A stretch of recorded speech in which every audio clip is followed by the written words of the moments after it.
কাছে জমা আছে, তারপর আমাদের সিনিয়র নেতৃবৃন্দ যারা বোর্ডে আছেন সকলের কাছে আমাদের সমস্ত কিছু আছেন, সেইগুলো বিচার বিশ্লেষণ করে ওনাদের উপর আমাদের আস্থা আছে কিনা সেইটার উপরে করে, যেহেতু আমাদের 900 আমাদের অ্যাপ্লিকেন্ট, তার মধ্যে থেকে 36 জনকে ওনারা বাছাই করবে।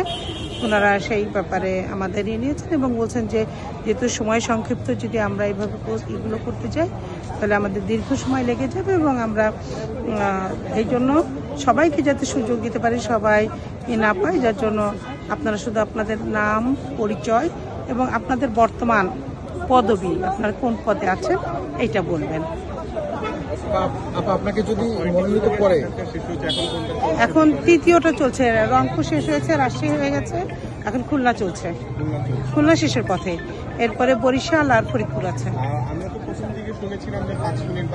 হ্যাঁ, প্রথম দিকে ওইটা করে আসলে আর হয়ে উঠছে না, কারণ এত আমাদের প্রার্থীর সংখ্যা বেশি। আর যেহেতু ওনাদের কাছে আছে, আমরা তো সিভিতে আমাদের সবকিছু লিখেছি, ওনারা আমাদেরকে চেনেন, এই যারা বোর্ডে আছেন তাদের অনেকের সাথে আমাদের কাজ করার সৌভাগ্য হয়েছে। এবং বর্তমানে বোর্ডে কারা উপস্থিত রয়েছে? বোর্ডে আছেন হচ্ছে টুকু সাহেব আছেন, নির্বাহী কমিটির সদস্য ডক্টর জাহিদ আছেন, মোশাররফ আছেন, নজরুল ইসলাম খান আছেন, গয়েশ্বরচন্দ্র রায় আছেন, বেগম সেলিমা রহমান আছেন, রিজভি আহমেদ আছেন এবং আমাদের চেয়ারপারসন তারেক রহমান।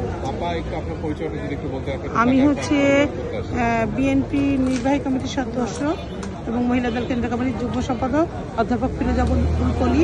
আমি যশোর থেকে আসছি। Thank you so much. আপনাকে যদি মনোনীত করা হয়, সেক্ষেত্রে আপনি নারীদেরকে নিয়ে কি আপনার কর্মপরিকল্পনা রয়েছে? আমার যেইটা মানে বর্তমানে আমরা দেখছি যে সাইবার বুলিং, এটা একটা বিশাল, এবং আমরা গত 17 বছর দেখছি যে আমাদের একটা প্রজন্মকে মিথ্যা ধর্মের অপব্যাখ্যা বলেন, আর এমনি যে তার ভিতরে এবং রাজনীতি থেকে পুরো মানে দেশপ্রেম থেকে বিচ্ছিন্ন, তারা একটা ঘোরের মধ্যে আচ্ছন্ন আবেগে তারা আমাদের মধ্যে কিন্তু দেশপ্রেম, আমাদের যে বাংলাদেশটাই আমরা যে ওন করি, সেই জিনিসটা থেকে কিন্তু আমরা বিচ্ছিত হয়ে একটা ধর্মভিত্তিক রাজনীতির দ্বারা আমরা আক্রান্ত হয়ে আমরা সেই আমাদেরকে নতুন প্রজন্ম তাদেরকে কিন্তু তাদের আবেগ দ্বারা তারা প্রভাবিত হয়, তাদেরকে করে নিয়েছে। এই জন্য তাদেরকে নারী পুরুষ নির্বিশেষে তাদেরকে আসলে আমাদের সিভিক যে টিচ সেটা করতে হবে, তাদেরকে আমাদের শেখাতে হবে, জানাতে এবং উদ্বুদ্ধ করতে হবে। এবং আপনারা একটা খেয়াল করেছেন, আপনারা যেহেতু সাংবাদিক আছেন, যে আমরা ভাষাগুলো আপনারা যদি দেখেন একটা ফেসবুকে বা সামাজিক যোগাযোগ মাধ্যমে কারোর সম্পর্কে একটা স্ট্যাটাস দেওয়া হয়, সেখানে যে ভাষাগুলো ব্যবহার করা হয়, সেই ভাষাগুলো শুনতে সত্যি আমি লজ্জিত বোধ করি, যেটা কি করে একটা এবং নিজেকে অনেক সময় শিক্ষিত হিসেবে ভাবতে আমার লজ্জা লাগে যে এরকম ধরনের ভাষা কি করে মানুষ বিশ্ববিদ্যালয় থেকে লেখাপড়া শেষ করে পড়ে।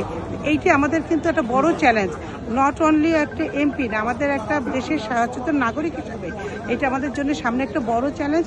আমাদের নৈতিক শিক্ষা তে আমরা অনেক এবং মূল্যবোধের জগৎ ঘটেছে, সেটা থেকে আমাদের ফিরিয়ে নিয়ে না আসলে আমাদের সামনের প্রজন্মের জন্য, পরবর্তী প্রজন্মের জন্য খুব খারাপ দিন অপেক্ষা করছে। সেটা থেকে আমাদেরকে সকলকে ঐক্যবদ্ধভাবে কাজ করতে হবে। আপনাকে অশেষ ধন্যবাদ। ধন্যবাদ সময় দেওয়ার জন্য। Thank you.